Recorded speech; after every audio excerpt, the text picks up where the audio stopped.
अच्छा, आतंक शब्द सुनते ही चीन का चेहरा तमतमाने लगता है, या यूं कहें चीन अपना चेहरा छिपाने लगता है, क्योंकि अब तक जो रिकॉर्ड रहा है चीन का वो यही रहा है कि चाहे सीधे पाकिस्तान को बचाना हो या फिर यूएन में बचाना हो, चीन आतंक को बचाता रहा है। बिल्कुल, मसूद अजहर हो या फिर साजिद मीर या फिर अब्दुल रहमान मक्की, ये वो आतंकवादी हैं, ये आतंकी है जिन्हें कई बार चीन अपने वीटो का इस्तेमाल कर बैन होने से बचाता है। लिहाजा वो हर हाल में आतंकवाद के मुद्दे पर बात करने से कतराता रहा है।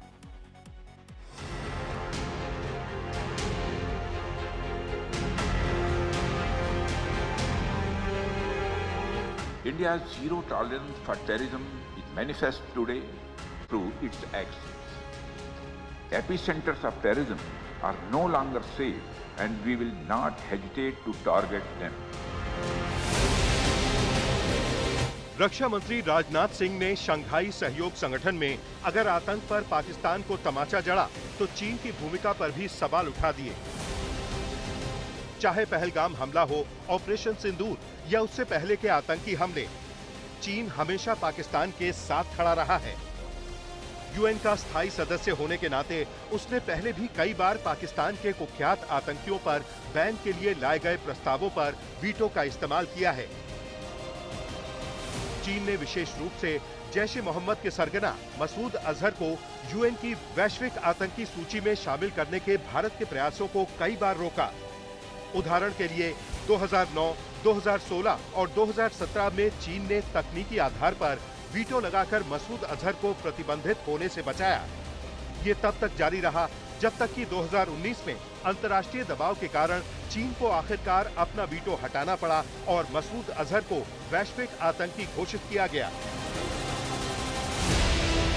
इसी तरह अन्य आतंकी संगठनों और व्यक्तियों जैसे लश्कर ए तैयबा और हाफिज सईद से जुड़े मामलों में भी चीन ने पाकिस्तान का समर्थन किया, जिसे भारत ने बार बार आतंकवाद को बढ़ावा देने वाली करतूत माना है।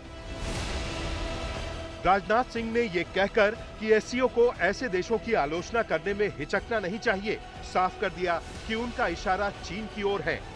चीन ने इस बैठक में पाकिस्तान के साथ मिलकर एक संयुक्त बयान को आगे बढ़ाने की कोशिश की, जिसमें आतंकवाद के मुद्दे को कमजोर करने का प्रयास था, लेकिन राजनाथ सिंह ने इस दस्तावेज पर हस्ताक्षर करने से इनकार कर दिया। ये दर्शाता है कि चीन ने अप्रत्यक्ष रूप से पाकिस्तान के आतंकवाद समर्थक रुख को बचाने की कोशिश की, जो भारत को मंजूर नहीं था। इसके अलावा चीन ने पहलगाम हमले की निंदा तो की, लेकिन बाद में पाकिस्तान के बयान का समर्थन किया, जिसमें निष्पक्ष जांच की बात थी। भारत ने इसे आतंकवाद को कमजोर करने की रणनीति माना। चीन की ये दोहरी नीति, यानी आतंकवाद की निंदा करना लेकिन पाकिस्तान के आतंकी समूहों को प्रत्यक्ष या अप्रत्यक्ष रूप से समर्थन देना, उसके रणनीतिक हितों से जुड़ा है।